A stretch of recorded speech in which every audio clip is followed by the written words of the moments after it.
안녕하세요. SM 엔터테인먼트의 총괄 프로듀서 이수만입니다. SM은 SM만의 독자적인 프로듀싱 시스템을 통해서 음악뿐만이 아닌 의상, 안무, 뮤직비디오 등에 이르기까지 전 세계 트렌드를 이끄는 차별화된 컨텐츠를 생산해냄으로 인해서 세계 음악 시장을 선도하고 있습니다.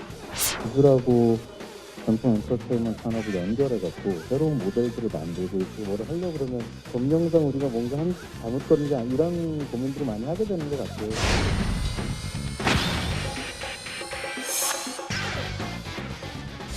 Was it honestly the best? Cause as a it's the love shot.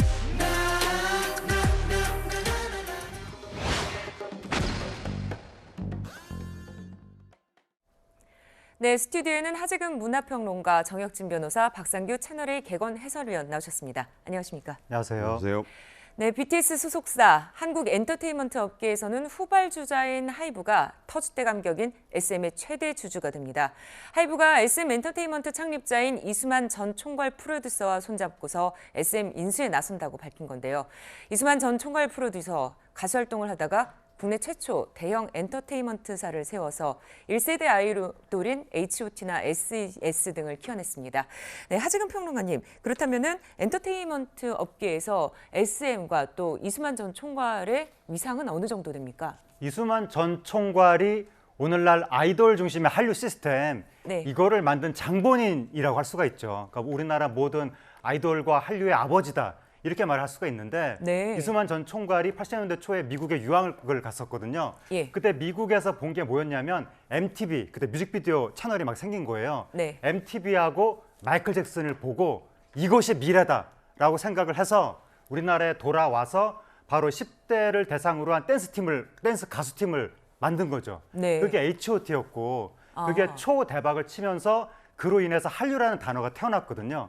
그 이후에 뭐 동방신기, 뭐 소녀시대를 쭈르륵 나오면서 오늘날의 아이돌 전성시대가 시작이 됐던 거고, 그리고 또 SM이라는 이 회사가 여기서 무슨 가수들을 출시해서 가수가 뭐 스타일, 뭐 머리 모양을 어떻게 하고 행동을 어떻게 하고 어떤 노래를 내고 이런 것 자체를 이수만 전 총괄이 하나하나 다 관리를 했던 거예요. 아, 그러니까 예전과는 다르게 그러니까 엔터테인먼트사에서 아예 그냥 하나의 상품처럼 만들어내는 그런 그 아이돌들을 네. 그 만들어낸 당사자가 이수만 전 총괄인 거고, 예. 그래서 이른바 SM 스타일이라는 게 있는데 네. 그 스타일을 만든 사람이 이수만 총괄인 거고, 그리고 또 엔터테인먼트 업계에서 우리가 왜 관리의 삼성이라는 표현처럼 네. 관리의 SM 이런 표현을 쓰는데, 예. SM이라는 회사가 체계적으로 시스템이 잘 갖춰져 있다, 그런 얘기들을 많이 하는데 그 시스템을 만든 사람도 이수만 전 총괄인 거고, 그야말로 압도적인 영향력의 인물이었었는데 네. 갑자기 SM 현 경영진이 이수만 전 총괄을 퇴진시킨다는 식으로 발표를 하면서 이 엄청난 사단이 벌어지게 된 겁니다. 네, 그런데 창업자이자 대주주, 지금 말씀하신 것처럼 엄청난 영향력을 가지고 있는 이수만 총괄, 본인의 이름을 넣은 회사에서 왜 이렇게 경영권 분쟁에 휩싸이게 된 건가요? 박상규 의원님. 네, 한마디로 말하면 이 SM이 곧 방금 말씀하신 대로 이수만이었고 네. 그 자체였는데, 이제 그 두 명의 공동 대표가 있어요. 한 사람은 2014년에 사별한 김모 씨의 처조카, 그러니까 네. 조카죠. 그러니까 처조카인데 공동 대표인 이성수 대표, 그리고 네. 타경준 공동 대표. 근데 두 사람이 이수만 전 총괄의 그야말로 수족 같은 존재였어요. 한 사람은 처조카이자 A&R의 전문가로서 사실상 그 2인자 역할을 했던 그런 중요한 사람이었고, 타경준 씨는 SM의 공채 매니저 출신입니다. 네. 그러니까 슈퍼주니어의 매니저를 지냈었고, 사실상 이 부부의 전처였던 김모 씨의 집사라고까지 불릴 만큼 충직한 사람이었는데, 얼라인 파트너스라는 행동주의 펀드가 예. 이 지금 SM이 더 발전하기 위해서는 뭔가 새로운 도약이 필요하고, 그렇다면 이전 총괄이 하는 것은 문제가 있다. 그래서 소액주주들을 등에 업고 이 행동에 나선 거예요. 물론 네. 지분은 1% 미만이기 때문에. 근데 여기서 중요한 변수가 등장하는 게 바로 카카오가 이제 나와서 9.08%의 지분을 이제 매입을 하지 않았습니까? 그렇게 되니까 이수만 전 총괄이 내가 만든 이 회사에서 쫓겨날지도 모르는, 그러니까 처조카도 그렇고 본인이 가장 믿었던 집사 출신의 공동대표도 자기에게 등을 돌리니까 적의 적은 동지가 된다. 5월 동주로 가장 숙명의 라이벌인 20년 서울대 후배인 방시혁 대표의 손을 잡고 네. 이 지분을 넘기면서 이게 이제 본격적인 전쟁 국면으로 들어가게 된 거다. 이렇게 요약할 수가 있습니다. 네. 말씀하신 것처럼 경영권 분쟁 과정에서 행동주의 펀드, 그러니까는 주주 가치를 높이기 위해서 경영 투명성이나 배당 확대 등을 요구하는 얼라인 파트너스가 존재감을 나타낸 것으로 평가가 됩니다. 얼라인은 SM과 창립자 이수만 전 총괄이 지분을 100% 가진 라이크 기획과의 계약을 통해서 이수만 씨에게 돈이 빠져나가는 걸 문제 삼았습니다. 정혁진 변호사님, 구체적으로 SM과 라이크 기획과는 계약 관계는 어떻게 되나요? 일단 라이크 기획이라고 하는 회사가 있는데 그 라이크 예. 기획은 사실은 SM 엔터테인먼트하고는 뗄래야 뗄 수 없는 어떻게 보면 하청 관계에 있는 그런 회사라고 볼 수가 있는데요. 네. 그런데 그 회사의 지분을 누가 갖고 있느냐? 한 명이 다 갖고 있어요. 이수만 총괄 프로듀서. 그러니까 네. 개인 회사라고도 볼 수가 있는데 그런데 SM과 라이크 사이에 어떤 계약이 있냐면 첫 번째로 2025년까지 특별한 일을 하지 않아도 매니지먼트 수익의 약 3%를 라이크가 가져갈 수 있도록 계약이 되어 있고요. 네. 그다음에 더 중요한 건 뭐냐면은 2092년이면 지금으로부터 한 70년쯤 후가 아니겠습니까? 예, 그렇죠. 그런데 그때까지 그 SM의 음원 수익의 무려 6%를 라이크가 가져가도록 되어 있는 거니까 사실은 중간에 라이크 기획이 끼워져 있지만은 그 이수만 총괄이 그 모든 수익을 실질적으로 다 가져가는 그런 것이 되는데 그 얼라인 파트너스라고 하는 그 회사는 행동주의 그 펀드인데 네. 그 펀드는 뭐냐면은 주주 가치를 굉장히 중요시하게 생각을 하거든요. 그런데 이게 그 만약에 이런 식으로 진행이 되면 SM이 얻는 영업이익의 거의 한 30% 정도가 이 라이크한테 간다는 거거든요. 네. 그만큼 SM 주주의 그 주주 가치가 훼손되는 것이 아니냐. 그렇기 때문에 그 얼라인 파트너스에서 문제를 삼았던 거고 그것이 단초가 돼서 이런 문제들이 지금 발생하는 것이 아닌가 싶습니다. 이런 계약은 불공정 계약은 아닌가요? 정상적인 계약인가요? 정상적이라고 보긴 조금 어려울 수도 있겠는데 그런데 그렇기 때문에 지금 이와 같이 그다음 더 중요한 건요. 네. SM이라고 하는 회사가 지금 잠재 가치가 굉장히 큰 것이 아닌가 싶거든요. 그렇기 네. 때문에 이 회사에 대해서 여러 사람들이 동상이몽을 꿈꾸고 있는 것이 아닌가 싶습니다. 네. 그런데 궁금한 것은 이제 현재 SM의 경영진, 방금 박상규 의원께서 말씀하셨지만 이수만 전 총괄의 처조카 그리고 SM 초기부터 이수만 전 총괄과 함께 일했던 이수만의 사람들로 분류됐었습니다. 그리고 4년 전에는 SM의 3대 주주였던 KB자산운용이 이수만 당시 총괄 프로듀서를 중심으로 한 지배구조 개선을 요구했을 때는 거부했었습니다. 하지근 평론가님, 근데 왜 지금은 상황이 바뀐 걸까요? 경영진이 뭐가 달라진 거죠? 그러니까 지금 아마 이수만 전 총괄 측에서는 현 경영진이 다 내가 뽑고 내가 키운 사람들인데 나한테 등을 돌리다니 하면서 상당히 배신감을 느끼고 있는 것으로 보이는데 네. 현 경영진이나 SM 내부의 분위기로 제가 전해 들은 바로 이 객관적인 건 아니지만 전해 들은 바로는 예. 조금 개혁의 필요성을 내부에서는 생각을 하는 것이 아닌가. 네. 그러니까 이수만 전 총괄의 음악적인 지위로 엄청난 성공을 거둔 것은 맞지만 예. 최근 들어서 SM이 과거 원톱이었다가 지금 4대 기획사 중에 하나라는 말을 들을 정도로 조금 위상이 과거보다는 하락한 것이 아니냐. 예. 그리고 아까 말씀드린 것처럼 이수만 전 총괄이 아티스트의 모든 것을 하나하나 다 관리를 하다 보니까 이게 결정이 늦어지고 좀 이렇게 이 업무 생산성도 떨어지면서 아이돌 출시도 너무 적게 이루어지는 것이 아니냐. 네. SM의 이 시스템의 경쟁력으로 보면 더 많은 아이돌을 출시하고 더 많은 일을 할 수가 있는데 이수만 전 총괄의 결정이라는 여기에 동맥경화가 걸리면서 일이 늦어지는 것이 아니냐라고 해서 내부 개혁의 필요성에 의해서 조금 새로운 길을 모색하는 경향도 있는 것 같고 네. 또 하나는 이수만 전 총괄의 카리스마에 의해서 이 과거에 이 회사의 이익이 대부분 막후에서 이수만 전 총괄한테 넘어가는 이런 구조가 내부 구성원들한테 별 문제점이 인식이 되지 않았었는데 네. 그런데 다른 주주들이 계속 문제 제기를 하니까 이건 좀 문제가 되는 건가 하고 문제점에 대한 인식도 이제는 좀 넓게 내부 구성원들한테 퍼져 있는 것으로 보입니다. 그러니까 이 SM을 키운 사람도 이 이수만 총괄이지만 예. SM을 자꾸 쪼그라들게 만드는 것도 이수만 전 총괄이라는 그런 인식이 이제 확산되면서 예. 3.0 개혁 프로젝트 이런 게 나왔는데 이수만 전 총괄이 여기에 부정적 입장을 보인 거예요. 그래서는 안 되겠다. 행동주의 펀드도 있지만 그런 인식이 확산됐는데 이때 아까 말씀드린 대로 카카오가 조금 이따 말씀드리겠습니다만 사우디 국부펀드로부터 1조 2천억 원의 투자 약속을 지금 받은 상태거든요. 예. 그렇다면 이런 개혁을 추동시킬 수 있는 사람은 다른 곳에서 찾아야 되지 않느냐, 이런 인식이 나왔고, 여기에 도저히 수긍할 수 없었던 가사 한 줄까지도 이수만 총괄이 사인을 해야 움직였던 왕국, 아, 정말 이수만 그렇게 왕국. 움직였죠. 예, 그런 게 나오잖아요. ANR 전문가인 이성수 대표가 네. 최종안을 결재를 올리면 그 자리에서 이수만 총괄이 가사를 고치면 그 가사가 그대로 반영이 됐는데, 이게 지금까지는 히트를 하고 대박을 쳤다는 거예요. 네. 그런데 이게 이제 21세기 K-팝의 세계화와 맞물리면서 더 이상 이런 구조로는, 이수만 총괄이 1952년생이고 올해 나이 71살입니다. 나이로 따져서는 안 되겠지만 지금 글로벌화된 K-팝 이 콘텐츠를 더 발전시키기 위한 적임자가 누구냐, 여기에 대한 고민이, 그리고 이제 가장 중요한 건요, 방시혁 하이브 대표가 8조 원대의 회사를 이끌면서 시너지를 내야 된다라는 그런 절박한 필요도 있었다 그래요. 그래서 네. 이 네이버와 방시혁 대표인 하이브가 손을 잡고 카카오가 나서면서 이 싸움 자체가 더 네. 커져버린, 판 자체가 커져버린 데 원인이지 않나, 저는 그렇게도 네. 생각을 합니다. 예, 사실 말씀하신 것처럼 직접적으로 이수만 전 총괄이 나선 트리거가 된 게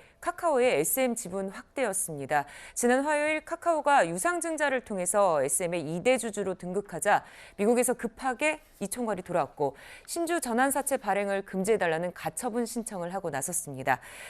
현재 경영진이 그러면서 카카오를 이렇게 SM 경영권 분쟁에 끌어들였는데, 정혁진 변호사님, 카카오가 여기에 참여한 게 이유가 분명히 있겠죠? 제가 봤을 땐 세 가지로 분석이 되는데요. 첫 네. 번째는 이러한 컨텐츠 비즈니스가 앞으로 뭐 AI나 여러 가지 그런 것들과 관련해가지고 그 자체로 굉장히 유망한 비즈니스다. 시장이 네. 굉장히 커질 수 있는 그런 부분이고, 거기에다 이제 우리나라 또 K 컨텐츠가 굉장히 유망하니까. 그다음 두 번째는 뭐냐면요. 그 카카오 엔터테인먼트 입장에서는 지금 여러 가지 회사를 가지고 있단 말이에요. 뭐 음원 회사도 가지고 있고 뭐 이런저런 기획사도 다 가지고 있는데 딱 빠져 있는 게 SM과 같은 그런 회사예요. 그렇기 때문에 만약에 SM 엔터테인먼트를 카카오 그 그룹 안에 그 연예 그룹 안에 포함을 시키게 되면 네. 쭉 모든 것들이 완성되는 그러한 그림이 그려질 수가 있다. 그다음에 마지막으로 하나는 제 생각에는 네이버하고의 경쟁 관계예요. 지금 네. 네이버하고 하이브하고 굉장히 협력적인 그런 관계에 예. 있는데, 그런데 만약 그 하이브가 SM 엔터테인먼트를 가져가게 된다. 반대로 그 하이브 입장에서는 SM 엔터테인먼트를 카카오가 가져가게 된다. 그러면 네이버 입장에서도 굉장히 안 좋은 거고, 그렇기 때문에 여러 가지 그 입장에서 봤을 때 카카오 엔터테인먼트 입장에서는 그 SM 엔터테인먼트가 굉장히 눈독 들일 만한 그런 회사인데, 문제는 뭐냐면요. 이 주식을 어떻게 취득하게 되냐면 네. 제3자 배정 방식의 유상증자 방식으로 이 주식을 취득하는 거거든요. 그런데 예, 그렇죠. 이런 제3자 방식을 할 때 경영권 취득하려는 목적으로 이런 식으로 하는 것은 위법한 것이다 해가지고 가처분이 인용될 가능성이 있거든요. 그래서 그렇습니까? 그 부분, 만약에 이제 그 이수만 그 총괄 입장에서는 이 가처분이 인용될 것이 100% 확실하다. 그러면 또 다른 생각을 했을지 모르는데, 혹시 가처분이 기각이 되고 그렇게 해가지고 9%에다가 우호 지분까지 해서 자신의 영향력이 떨어지게 되면 그런 리스크가 있기 때문에 뭐 다른 여러 가지 고려도 있었겠지만 하이브하고 손을 잡게 된 것이 아닌가, 저는 그렇게 판단이 됩니다. 네, 이렇게 되면 이수만 씨 SM에 대한 영향력도 줄고 직접적인 수익에도 문제가 생기고, 그러니까 꾸준한 러브콜을 보내온 하이브의 방시혁 의장과 손을 잡기로 결심했다.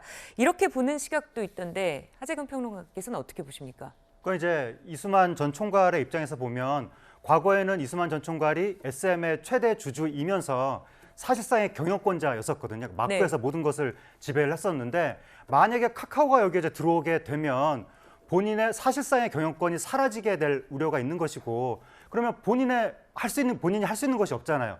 SM에서 할 수 있는 것이 없어질 뿐더러 이수만 전 총괄이 사실은 몇 년 전부터 본인의 지분을 매각하려는 그러한 뜻을 비춰왔었는데, 만약에 본인의 경영권이라든가 SM 내에서의 영향력이 다 사라지면 프리미엄을 받고 한 번에 이걸 팔 수도 없잖아요. 네. 그러니까 본인의 지분 가치가 상당히 조금 쪼그라드는 이런 상황이 되다 보니까, 지금이 카카오가 들어오기 전, 아주 확정되기 전이니까 지금이 본인이 프리미엄을 받고 완전히 지붕을 넘길 수 있는 마지막 골든 타임이어서 이때 하이브가 백기사로 나타나니까 손을 잡은 것이 아닌가 그렇게 좀 추정해 볼 수 있을 것 같습니다. 그렇다면 방시혁 의장은 어떤 생각을 가지고 있을까요? 방시혁 의장이 좀 여태까지 걸어왔던 길이나 네. 아니면 앞으로 어떤 그림을 그리고 있을지에 대해서 좀 예. 말씀해 주시겠습니까? 방시혁 의장 같은 경우에는 방탄소년단이라는 어마어마한 IP를 만들었잖아요. 네. 그 IP로 인해서 굉장한 자본이 따라왔고 그 자본을 가지고 방시혁 의장이 지금 하고 있는 일이 뭐냐면 전 세계 여러 레이블들을 산하에 거느리는 하나하나 다 사들이고 있거든요. 네. 미국에서도 사들이고 있고 한국에서도 사들이고 네. 있는데 그래서 기존에는 우리나라 대형 엔터테인먼트 기업들이 몇 년에 한 번씩 신인 아티스트를 내놨거든요. 그래서 뭐 심혈을 기울여서 한 가수 띄워서 한 3, 4년 정도 하다가 그 다음 가수가 넘어가고 그랬는데 방시혁 의장은 여러 레이블을 동시에 거느리면서 우후죽순으로 아티스트들이 나오는 거예요. 네. 그러다 보니까 방시혁 의장 직속으로 방탄소년단이 있었지만 그거랑 다른 라인에서 지금 뉴진스 터지고 네. 이런 식으로 되다 보니까 SM도 또다시 산하 레이블로 거느려서 거기서 또 아티스트들이 터지고 그리고 또 산하 레이블이 많아지고 본인이 엔터테인먼트 업계에서 점유하고 있는 영역이 넓어지면 그게 곧 절대적인 영향력으로 이어지게 되는 것이거든요. 네. 계속해서 방시혁 의장은 이 영역을 넓히고 영향력을 확대하는 그러한 길로 가게 되는 것으로 보입니다. 이 하이브라는 회사 이름을 좀 생각해 보세요. 이게 벌집이거든요. 벌집 구조로 회사를 키우겠다는 거예요. 그러니까 한 사람에 의한 엠파이어식의 이 회사 구조는 더 이상 이제 통하지 않는다. 그리고 11조 원이 넘는 하이브가 만약에 이 글로벌한 K 콘텐츠를 이끌게 되면 세계 1위의 엔터테인먼트 기업이 한국에서도 나올 수가 있다라는 그런 긍정적 효과가 있어요. 네. 어제 주가를 보면 SM이 무려 16.85%가 상승하면서 끝났거든요. 네. 공개 매수가를 향해서 주가가 폭등하는 그런 입장이기 때문에 이게 이제 한국의 K 콘텐츠를 키울 수 있는 기업이 어딘가 이런 것도 중요한 앞으로의 관전 포인트가 되지 않을까 그런 생각이 듭니다. 네, 이수만 전 총괄 프로듀서와 방시혁 의장은요, K-팝 분야에서 선의의 경쟁을 이어온 그런 사이입니다. 보시면은 뭐 아까 말씀하신 것처럼 서울대 선후배 사이기도 하고요. 연역을 보면은 SM은 1995년에 설립을 했고, 그 다음에 하이브는 2005년에 설립을 했습니다. SM이 K-팝 시스템을 구축했다면 하이브는 글로벌화에 나선 그런 기업입니다. 시가총액은 현재 하이브가 약 3.4배 정도 많은 그런 수준입니다. 결국 SM의 경영권 분쟁, 이수만과 하이브, 또 여기에 SM 현 경영진과 카카오의 구도가 되고 있습니다. 하이브는 지분 확대를 위해서 소액주주들의 주식도 사들이겠다 이렇게 했는데 그러자 SM 경영진 외부의 적대적 M&A를 반대한다는 입장도 내놨습니다. 정혁진 변호사님, 이것은 현재 경영진의 당연한 수순이겠죠? 그런데 조금 저는 적대적 M&A라고 하는 게 뭐냐면요. 네. 상대 기업의 동의가 없이 일방적으로 강행하는 그런 M&A가 적대적 M&A라고 하는 거거든요. 네. 그런데 지금 그 경영진이 그 공동대표인데 한 명은 그 이수만 총괄의 처조카이고 또 한 명은 이수만 그 총괄이 뽑아가지고 키워준 사람이에요. 그런데 이제 지분도 조금씩 갖고 있고, 근데 이 두 사람이 반대한다고 해가지고 그 최대 지주인 그 이수만 총괄이 자신의 지분을 원래 한 18% 정도 갖고 있는데 이게 14.8%인가 이런 식으로 요번에 넘겼거든요. 15%를 넘기지 않은 이유가 있어요. 15%를 넘기게 되면 공정위에 신고하고 승인하고 기업계랑 관련해 가지고 그렇기 때문에 의도적으로 이제 14.8%로 맞춘 것 같고 네. 거기에다가 더 중요한 건 뭐냐면요. 한 20% 내지 25%의 지분을 소액 주주들로부터 이걸 매수하겠다. 시장에서 네, 매수하든 그렇죠. 어떻게 하든 이렇게 해가지고 이제 40% 이게 된다는 것인데 그렇게 되면은 시가총액이 무려 11조가 넘는 그러한 그 거대 공룡 기업이 탄생을 하게 될 것 같고 네. 그렇게 되면 이 연예 기획사 이런 쪽을 떠나가지고 우리나라 엔터테인먼트 관련해서 가장 큰 회사가 CJ ENM일 텐데 예. 그 CJ ENM을 능가할 수 있는 그런 회사가 탄생할 수 있는 것이다라고 보여지기 때문에 과연 진짜 그러한 그 기업이 그 무사하게 큰 무리 없이 그 생겨날 수 있을 것인지 이것도 주목할 만한 것이 아닌가 싶습니다. 이성수 타경준 대표의 임기는요 3월 27일 날 끝나고 그 두 사람을 재선임할 의지가 현재 최대 주주 입장에서 없다고 하니까 그 부분도 공동대표 체제에도 변화가 있을 것으로 그렇게 예상이 됩니다. 네, 우리 연예 산업계에 좀 변화를 불러올 것 같은 그런 큰 이슈라서 오늘 SM에 대해서 짚어봤습니다.